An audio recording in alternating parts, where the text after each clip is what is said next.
जब रघुनंदन जी ब्याहन आए, अरे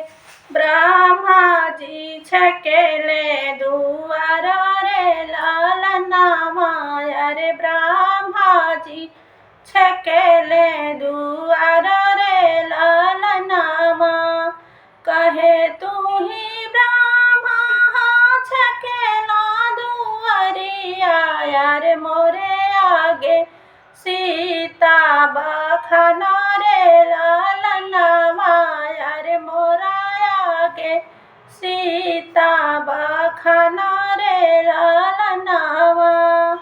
तोहरा के देवो ब्रह्मा धोतिया से पोथिया रे कंधा के देवो जाने वारे लालना माया रे कंधा के देवो जाने वारे लालनावा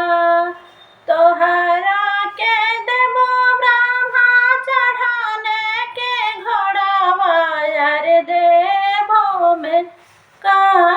कन्याकुमारी रे लालनावा रे देवो में कन्याकुमारी रे लालनावा सीता बखानी रघुनंदन रे सीता सूरजवा के जो तारे लालनावा रे सीता